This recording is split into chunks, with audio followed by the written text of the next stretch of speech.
like love, love, love, and music. La la la, love, love, love, love, love, and music. Hello, everyone. Thank you for tuning in.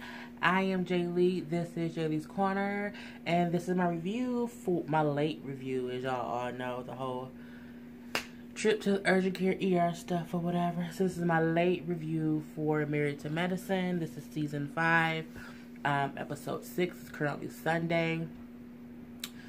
Thank everyone for comments, the likes, the reply, all that stuff. For wanting me to get better. I am feeling better, even though now I feel like I'm getting a cold, but that's whatever. But I'm feeling better. The meds are working. I haven't had to take. I only had to take the pain pill once today, and it's still kicking in. So I'm feeling better. So thank you for all of the kind words that you guys put on the video yesterday about my trip to the ER. One trip to urgent care. So yeah, I'm not reviewing Marriage Boot Camp solely because I'm so over the show.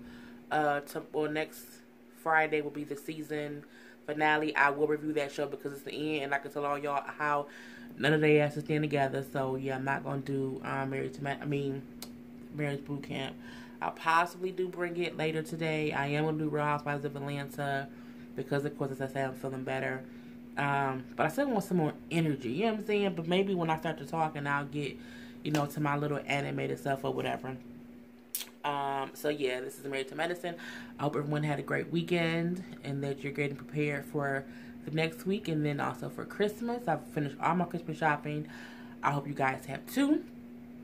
And let's get started on this particular review. Even though it's late, my antics is always here, so it is what it is. I combed my hair today because I had not combed my hair in the past couple days. So I'm like, okay, we're going to have a little sleek back ponytail look or whatever. So this episode, the ladies are still in New Orleans and whatever partying. And the beginning of the episode starts out, we see Toya talking to Mariah. And, Mariah's kind of saying how she didn't realize the trip would be like a finger-pointing, round table, the issues we have with Mariah type of situation. She's like, that's not really what I came here for. But I'm like, that is why you came there, Mariah. You came there because you and the ladies are not all on the same page. So while you might not have thought everybody was going to sit and, point fingers, you knew at one point or another they all was going to say their issues with you. So my thing is, if you're there to fix stuff, part of fixing it is owning up to or accepting or listening to whatever grievances other people have for you. So, girl, bye. Toya was saying how she thinks it's crazy that Quad is saying how she... I don't know if Quad said that she... Well, yeah, Quad said how she don't really care to make up with or move on or move forward with her and Mariah being friends. And I don't think... that's such a crazy thing. I think some people get confused and think when you forgive someone, it means that y'all have to be friends again. Sometimes forgiving that person doesn't mean that y'all gotta be kumbaya, best friends or sister wives, nothing like that. It can be I forgive you for what you did, you forgive me for what I did, and we're gonna just move forward and let it be what it is. But I don't have to be your friend, but I'm also not your enemy. Mariah's saying how she's like, I don't feel like she's like, I haven't done something like she hasn't done anything to Quad that Quad hasn't done to her. Like she hasn't done more to Quad that Quad has done to her. And I agree. You know what I'm saying? I feel like Quad and Mariah both have done the same things to each other. They both talk crap about each other. The difference is Quad took more offense to it and she's held on to it longer. Whereas at one point Mariah was just as mad as Quad was, except she's a little bit over it. And I think maybe she's over it because she's, I have to get back on the show, so I can't be back fully if me and you always beefing. And I get that. But yeah, I don't feel like Quad or Mariah is better than the other. I feel like they're damn the same person. They're like a damn dynamic duo. You know what I'm saying? You see one, you see the other one. At least that's how it used to be in season 1. So when Quad gets so aggravated and you can kind of see the disdain that she has for Mariah when Mariah is around. I'm over it too. Like, girl, bye. You know what I'm saying? Move on with it. Let it be what it's gonna be. We then see Claude and Heavenly in the office, Lord Jesus, in the room together, and I'm like, Claude was steaming a Gucci purse, and I'm like, how old is that Gucci purse that you have and steam the ribbons on it? Because I mean, when you have a nice bag, don't you like put it up and like have it sitting somewhere nice? Like, where was that bag sitting for so long that you had to steam it because it was all wrinkly and crinkly and stuff? Girl, bye. Like, all my nice bags, and I mean nicer than Gucci because I can't afford Gucci just yet, my mind. But you know what I'm saying? I have like here in Michigan, like we do Michael Kors, we do Coach. People do have Louis bags. I haven't seen anybody here with a Gucci bag. Well, they do like fake stuff, but like, you know what I'm saying? You keep your nice bags like in the bag it came from. You keep it nice and neat. So I'm like, she up here steaming it, and the ribbons did look bent up and wrinkled. I'm like, girl, where you get that bag from? I just wanted to know. But anyway, you know, her and they laughing basically because they're like, you know, Toya was upset because the girls wasn't upset that Mariah was here, and she was. Toya was upset. I think it was less of her wanting it to be drama. Well, no, she wanted it to be drama. She did. But I think she also just wanted them to face whatever issues. And she was more upset because everyone was acting like everything was cool. And it wasn't. So it was petty of her to get mad. But at the same time, what she said was true. Like, y'all want to act like everything cool and it ain't. You know what I'm saying? But girl, getting mad about it was stupid. But you know, it is what it is. You know, Mariah's Heavenly was saying how she feels like Mariah needs to be like put up on a pedestal, or you know, she needs validation from other people. She brings up, you know, well, last year it was, you know, her and Lisa, Nicole, and Pain just said, and this year it was it's Toya. I don't think Mariah needs validation or even to be put up on a pedestal. I think she kind of just wants to be accepted, and I think if everyone accepts her the same way they accept everyone else, because no one on the show was put up on a pedestal. And I think that's the thing. They all need to realize no one is better than the other one, because we are all flawed human beings in the world. So I don't think Mariah needs validation. I think she just wants to be accepted as a part of the group, the same way the other ladies are accepted as a part of the group. So I think where Heavenly sees it as validation, I see it as more acceptance, just to be among her friends. Well, her friends, because ain't none of them friends in real life. That's just my point of view. So we then see all the ladies are together and they're going to basically hang out. And Simone said, you know, all you ladies can go get beignets, and then me and Heavenly gonna go somewhere else.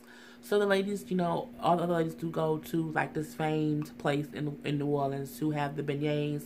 I'm not a sweets girl, so I don't care. You know, I don't like cookies and pies and all.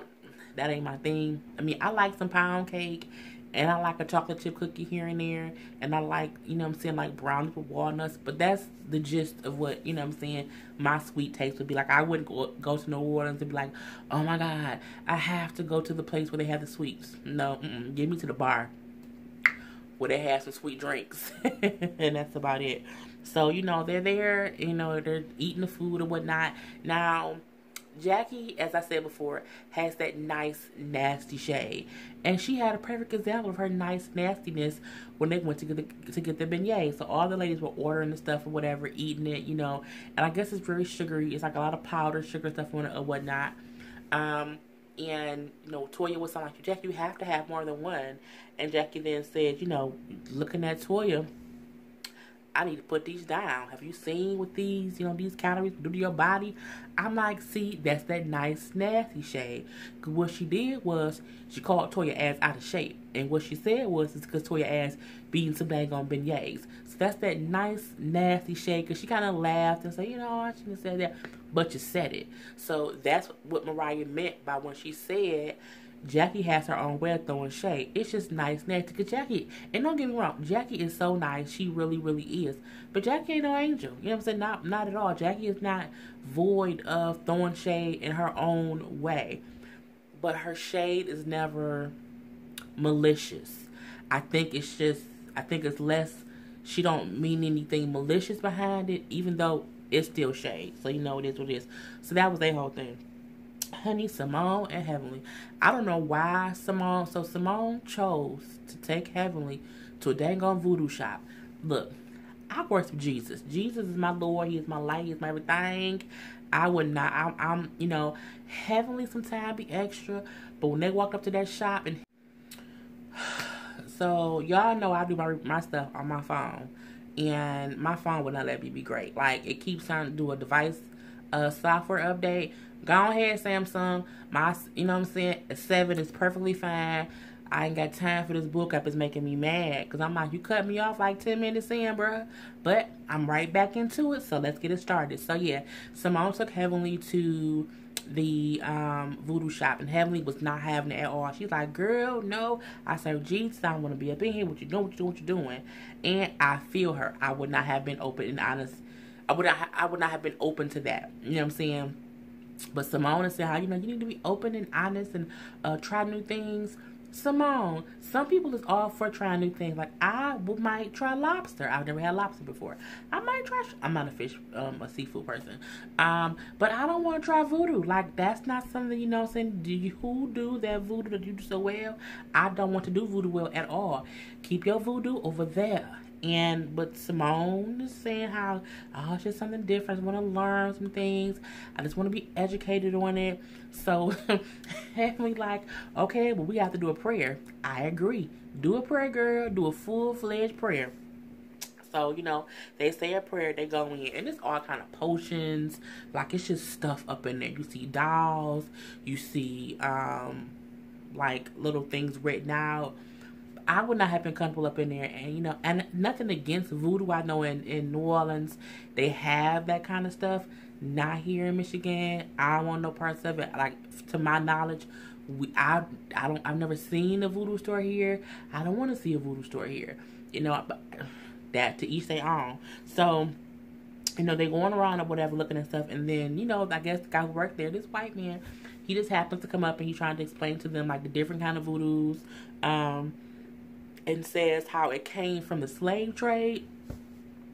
Did it really? Like, I need to Google it and see if he was just blowing smoke on somebody's ass.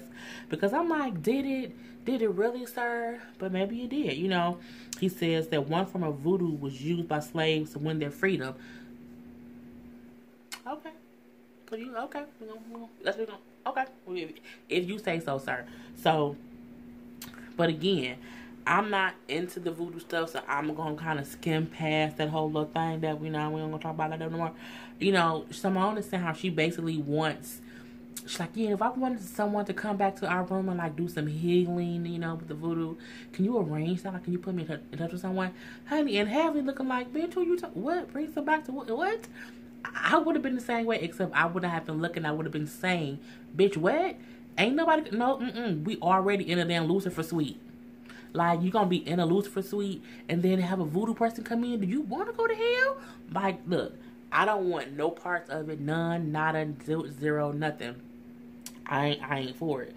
So, you know, the guy said, yeah, I can get you in touch with somebody. I'm gonna get you this information. Heavily like, look, Simone, I get you like different stuff. She was like, but if I need healing, if I need anything fixed, I'm gonna go to Jesus. Amen, Heavenly. Same thing we all should do. You know what I'm saying? You can't be going to them evil spirits trying to be healed. You know, at all. You can't do it. You just can't. It's just not smart. So Simone is saying how she's just trying to bring something new to them to try to heal the whole rift thing, because they tried things over and over and over. Nothing worked. They had the whole lemon squeeze stuff. They didn't have women empowerment meetings. They tried, there's all this stuff they have every season and nothing seems to work. But the reason stuff don't work is because y'all don't put in the work to make it work. Y'all keep bringing up old stuff, or y'all keep making new issues because it's a TV show. Come on, let's be honest.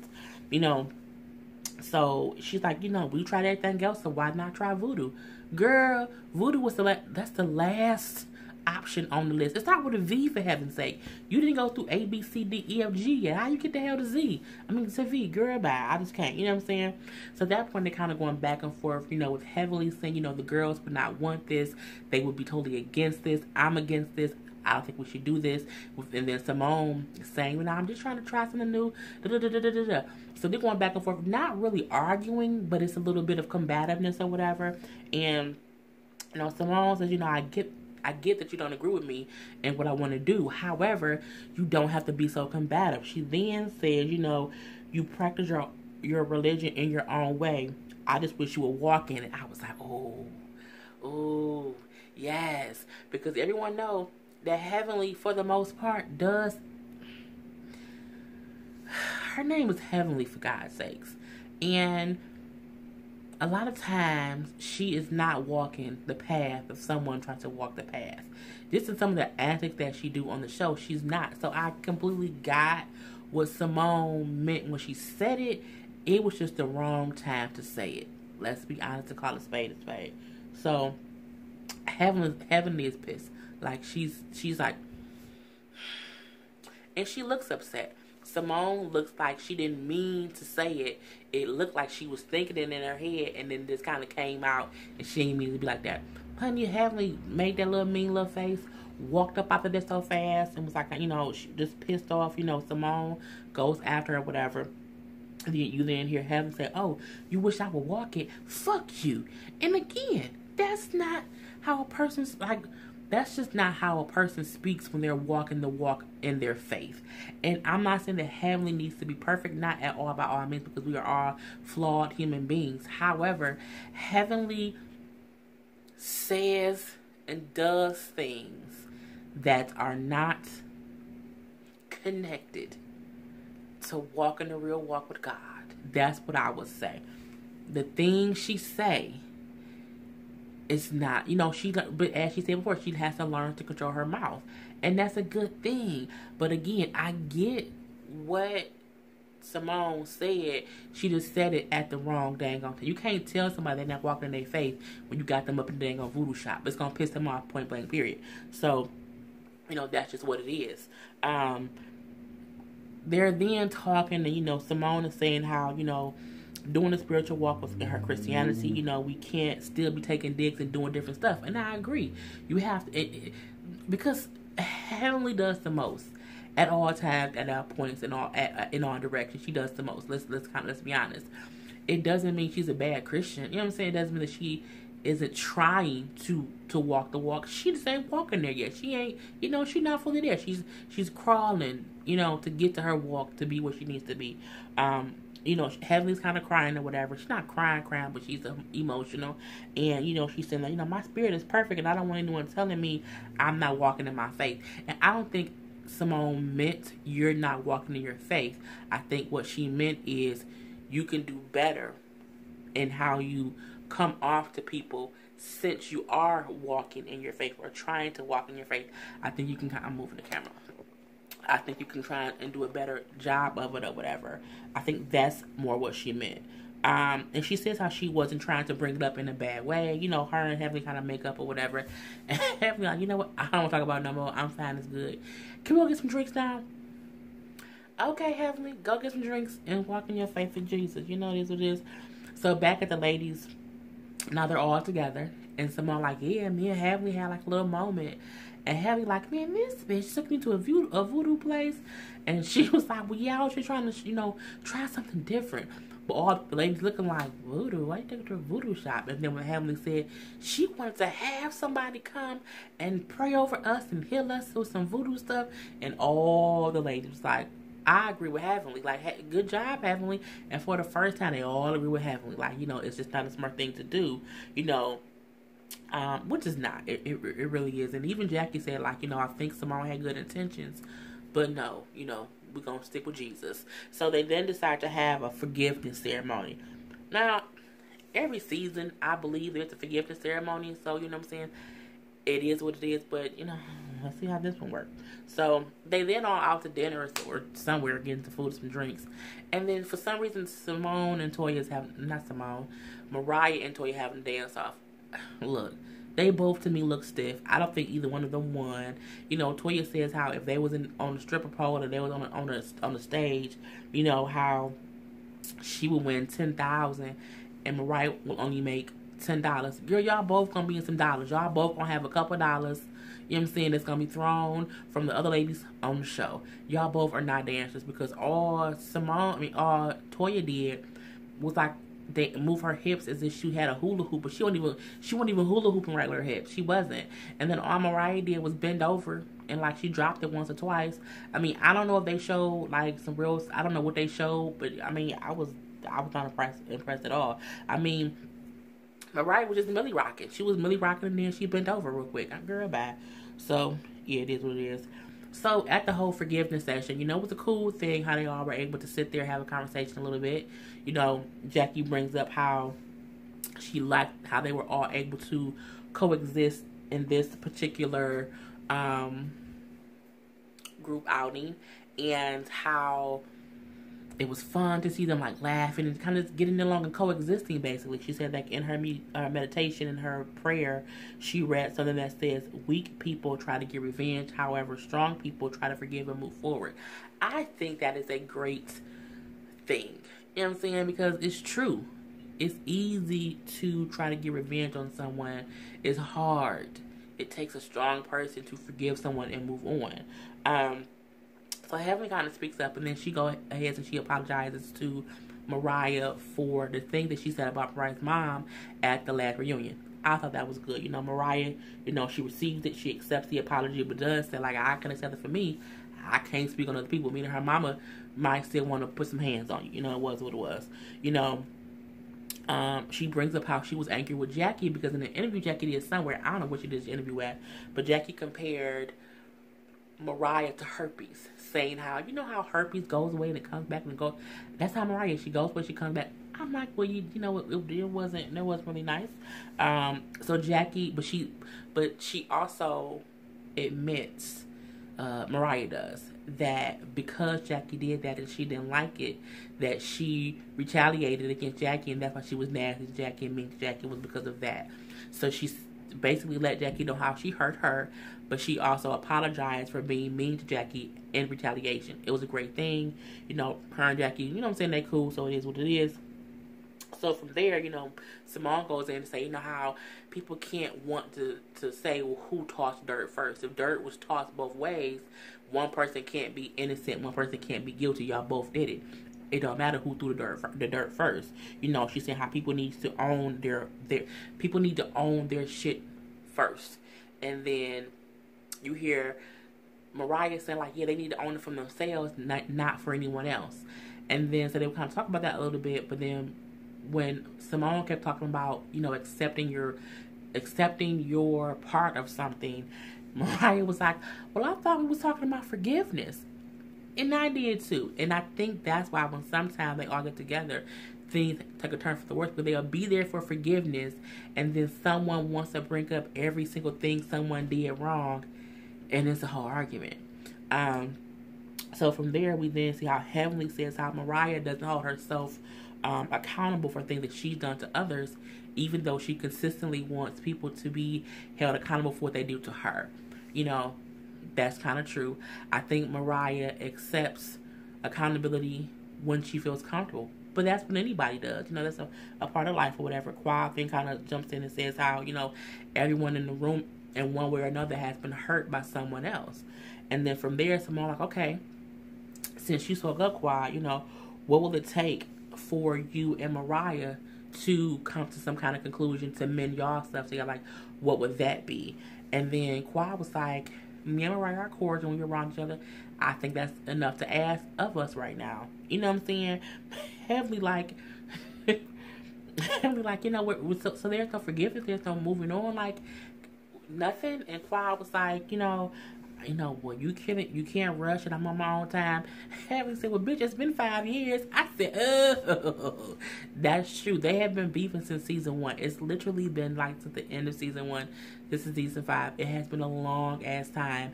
And again, I'm tired of the whole Mariah and Claude beef or whatever. I think even without them two having issues, the show would be interesting. So, miss me with the bullshit. So, but Heavenly was like, you know what I'm saying, forget it, bitch, and move on. I agree. You know what I'm saying? Because again, moving on does not mean you have to be her friend. Like, y'all have to be sister wives. Y'all can just be two people who have forgiven each other and y'all not still harping on it. You know, Toya says, you know, being cordial is one thing. However, having positive energy when you come into a room is something completely different. She was saying how it's a visual negativity energy between them two when they in a room. She's like, so I call bullshit because you can see it, you can cut it with a knife. It is what it is. Jackie kind of was like, look, we all have these things that we're arguing about, disagreeing about, or whatever, but none of it really means anything at all. She was like, I've had enough pain in my life already, between my cancer. I had cancer twice.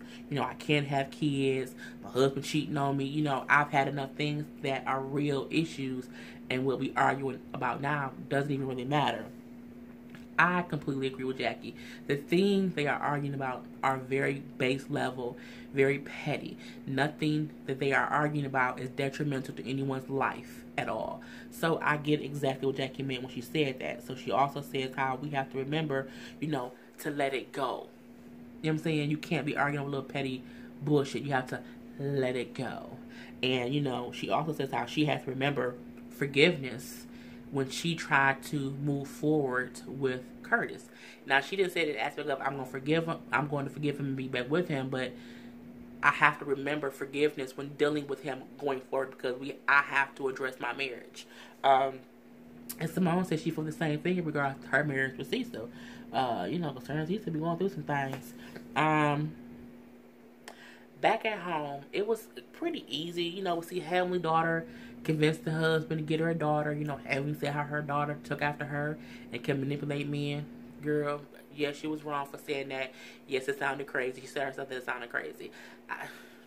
It is what it is. Her daughter sings a little bit of her song. Her daughter do need a voice coach. But she's, but you don't want to stunt their creativity. I'm happy that the little daughter is very creative. And she's a very adult-like girl, but it is what it is. It ain't my daughter. We see Contessa was just talking to her nanny. I thought it was very ghetto chic for her to be washing her daughter's hair in the kitchen sink. It brought back all kind of feels from when I was younger. My mom would wash my hair in the sink. I loved it. We see Simone talking to Cecil. And I'm like, why every time Simone at the house and Cecil come over, Simone be like, what you doing here? I mean, he your husband, y'all own the house together. He can't come over? But it is what it is. You know what I'm saying? Be like, I can't get a jacket and some shoes. Okay, Cecil. So they talk and they say that they do agree that they have to work on their marriage. They have to get into a better space to get back on track. But then they arguing about who to call the doctor to set the session up. I'm like, how did y'all go so y'all need to fix it? And now y'all arguing about who gonna make the damn phone call. Girl, look. Whatever. Then he said, are you gonna come over tonight to have dinner and see the boys? And then her response was, no. I have trading to do. I need to unpack. They're in good hands. And I'm like, Simone, mama, no. And he like, well, I get they're in good hands, but they still need to see their mom. They still want to see their mother. And, and she's like, well, no, I'll be over there. I'm just not coming today. And I'm like, and then they like do this hug when he leaves. And I'm like, it reminds me of a hug when you want to date with someone and it's not a good date. And so y'all like, okay, all right, nice meeting you. And it's like that little weird fake, I don't want to touch you hug, but I have to be nice and cordial. Girl, that is your husband, okay? That is your husband. And I kind of just didn't like that she didn't want to go hang out with her sons. And then said they in good hands. I mean, if you've been gone all weekend and you came back and into your kids as a mother, like I don't want to attack any mother's process of being a mom, but I'm leaving it at that. So, Mariah was talking to her mom in the kitchen. No, in her living room. Her mom had a stroke, and she's kind of living with them now, while she's on the mend. And the conversation to me was real base, like almost petty-ish, like almost like Mariah knew her mom was gonna say petty stuff about the girls, and she still had to sing. But it is what it is. They basically talked about how the ladies are not open to Mariah just yet. I feel like they're not open to Mariah just yet because they haven't been hanging out with you. So it's a process when you had beef with somebody and y'all trying to mend it. In the beginning, they not gonna want to really be that open around you. It just is what it is. But her mom says they haters. Girl, no, they not. You know, they then say how, what else did she say? Oh, how Quad had bad things to say about her. And how Quad says she's moved on, but she thinks she hasn't. Her mama then says that Quad is jealous of her. I don't believe that either. I do think Quad need to move the fuck on. I do agree with that. But, you know, that's what it is. And, you know, her mom like, y'all all just need to grow up. Her mama was right about that. They all do need to grow up and move on. But when Quad said, I guess we get it from our mamas. I didn't get it from my mama. My mama's not, like, my mama don't be arguing with her friends. Like, I mean, it's just not, I mean, no. I think if you argue with your friends all the time, and your mom and them argue with their friends all the time, too, that is very awkward. Like, I don't argue with my friends at all. And, like, we don't be getting beefed out, like, at all. It is what it is. But, whatever. Lord, this ending scene. Quad and Gregory. Look, it went from Quad being at home, baking some damn ribs, you know, telling Gregory, you know, he came in from playing golf, and, you know, her saying, hey, babe, I'm making some ribs. I got the stuff that you need for the office. And then he like, oh, thanks, babe. I really appreciate that. You know, I have been so busy. I just hadn't had time to get it. Thank you. It could have stopped right there. It could have stopped right there. Not for Quad. Quad then said, oh, well, this is different because last time when I told you about being, you know, appreciating me, you went off on me. Oh, I'm like, why did she do that? Why? Last time you snapped on me. He said, well, no, I think we kind of snapped on each other. And I'm like, okay, shit finna get awkward. Because she said that she wanted him to appreciate her. So when she said what she did for him, and he said, thanks, babe, I appreciate that. Thank you. She then brought up that he doesn't appreciate her. Girl, that's how you start a fight. That's how fights start. That is how fights and arguments start. So then they then sit down at the table to have a conversation. I'm like, this is not gonna go well. You know, it was crazy because, you know, he says how he feel like he's consistently being thrown under the bus. Made it seem as if he doesn't do anything and that she's unhappy. And, you know, she says how I feel like there's a lack of intimacy, there's a lack of emotional support, and a lack of consideration. Okay, so we have that stuff. So, you know, she then says, I see him with his patients, and, you know what I'm saying, he's phenomenal with his patients. He has this care and this, you know, this attention to stuff that he pays them. And I'm like, okay, but he is like that as a husband. And, you know, he's like, I think it's unfair to compare how I treat my wife and the intimacy and stuff I have for my wife with how I treat patients. And I thought that too. That's damn near sin that he be with his patients molesting their ass. I mean, is he over there sexy harassing people? Because why would he be intimate with a patient? Like, I was like, quiet. I don't see how that's a comparison. I feel like the way doctors are with their patients, they should be completely different when how they are with their spouses. Because you can't be in love with a patient.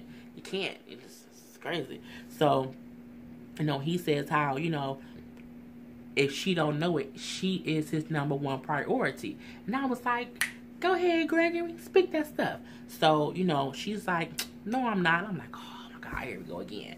So, you know, he like, cause like, you know, I don't know how much more this I could take. And then he's like, you know, cause she was talking and he said, okay, let me know when you're done. And she got pissed. I'm like, Tamar, okay, here's what it was. You know, she's like, that's like saying that you don't care what I have to say. You know, that's so immature. Sometimes a person saying, let me know when you're done means get everything out that you want to say. Because when you're done, I'm going to want you to be quiet how I'm being quiet right now as I let you talk. That's to me what it means. That ain't what she thought. You know, so Dr. G gets upset. And he's like, you know what I'm saying, it's crazy when a person is, you know, busting their ass to do whatever they need to do. You know, but they can only hear complaints about what a person isn't getting and what a person isn't doing, blah, blah, blah, blah. You know, he's like, why not speak up on what you're grateful for, what you're happy for, what you are getting? Like, why do you keep focusing on the negative? I kind of agree. She then says, well, you know, that's all monetary. You know, that's monetary stuff. Because he said, you know, just speak up what you're grateful for, what you're getting, and what's motivational. But I'm like, when she said, that's all monetary, I'm like, he didn't bring up nothing money-wise. He didn't. And for me, I'm kind of like, does Quad assume whatever Dr. G says, he's speaking money-wise? Like, because he didn't say money, he didn't say anything about money. But when he said, you know, speak of what you're grateful for and what you are getting first. Like, that don't have to do with money sometimes. He can say, I give you a hug every day. That's me showing affection. I listen to you talk. That can be me showing you that I'm attentive to you. Just different things. That ain't how Claude see it.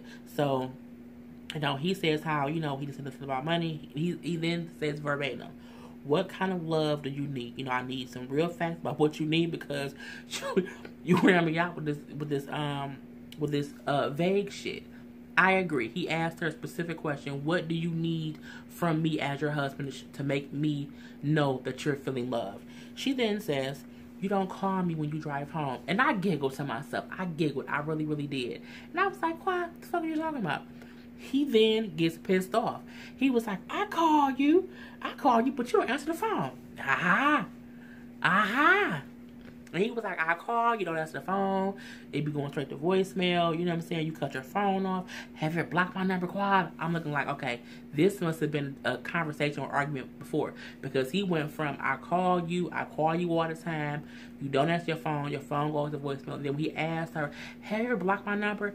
It must have been something that happened that he blocked his number so that he could not call. Because she then said, okay, we can talk about that. It was just so weird, you know what I'm saying, for me. And then he like, you know, oh, you full of shit. You know what I'm saying? You don't have no answers. You don't answer when I call you. You know, that's not on me. It's not on me when I call you. You don't answer. You can't say that I don't call you. He mad. Oh, he big mad. He big mad. He like, I always call you. And then she's like, okay, that was good for you to deflect against the question about the phone. He like, well, how did I deflect? I said, you said I don't call you. I do call you. And I'm like, yeah, how did he deflect? I was confused on that too.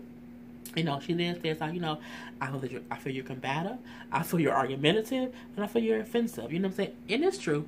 At this point in time, he is being combative. They are arguing. But he said, you know what I'm saying, it's hard for me not to be upset. You know what I'm saying? He said, you filling me up with this cloud of bullshit. I'm like, I mean, I guess he felt like because he asked her a question, she still kind of didn't answer it. He said, you know, she then says, like, you don't make me feel loved. You don't make me feel like you care about me. And I said, oh. He then said, you have to answer the phone in order to feel the love. Because he said, what do you need to feel love from me? And then she said, I want you to call me. And then he said, I call you, you don't answer. So if you want to feel love from me, you need to answer the goddamn phone. I chuckled, I giggled to myself because it was true. So, you know, he said, you know, you out here, you know, filling me up with bullshit. You're not even trying to fix it. Because again, this is my opinion. I feel like he asked her a question, what do you need from me? And the only thing that she came up with is, you don't call me when you drive home. You don't call me to say, hey. I was like, girl, that's the only, I mean, I know it's probably more, but for me, that was a weird response to his question. You know what I'm saying? So, he like, you know, he says how she's talking in circles. And, you know, he's like, you know, your husband's asked you what you need to do, and you can't even answer the question. You know, I'm asking you what you need to feel supported. You can't answer the question. And she then said, you know what? I wrote something down a few years ago. I'm going to go get it. And I said, Quiet, where you going? My thing is, why would you want to talk about something you wrote 3 years ago? Because if something you wrote three years ago is still an issue, you should be able to verbatim just say what it is. You should not need to go get a piece of paper because it's been an issue for 3 years. And who keeps a letter that they wrote 3 years ago about issues in their marriage? Like, I'm just like, okay, is she doing this, you know, for, I don't know what the hell she doing it for. I really don't. So when she get up to go to get it, to read it to him, he like, this is some bullshit. You know what I'm saying? I'm being made out to look crazy. You know, I'm done. You know, I'm asking her a question. She can't answer it. I'm done with this. Quiet, go up and get her notebook. Dr. G grabbed his golf clubs. He leave out. And she's like, oh, you leave to go play golf? And he was like, you know, toodaloo. And he spit out in his little Mini Cooper. And she in the house at the table by herself. Like, I'm not going to keep doing this by myself. Look. I don't know why I'm doing this for ratings, but I find it crazy that on the 5th season, they have all these issues that they've had for years, and she has a notebook that she wrote stuff down in. Now, people gonna always say, well, he gets so mad with her. Spouses, when you argue, when you fight, you get mad at each other. I think Quad just has a better control of herself. If you think about it, you never see Quad sweat you never see her sweat nothing at all. So I just feel like she can control herself in any situation. And when she do lose control, she loses control in her own way. So of course, if I don't want people to think that I'm up here fighting with my husband, arguing with my husband, I'm not gonna I'm gonna be calm. I'm gonna be cool, and I'm gonna say, I got a letter that I wrote 3 years ago, and I'm gonna read it. Quiet, girl, whatever. So, you know, I can't wait for the next episode to see what it is. You know what I'm saying? I'm done. I did not mean this to be this long. I think I get confused because I forgot it cut off from before. So, yeah. But throw your comments below on how you thought about the episode or my review. And I will see you guys shortly. Peace. Well, no. I am Jay Lee. This is Jay Lee's Corner.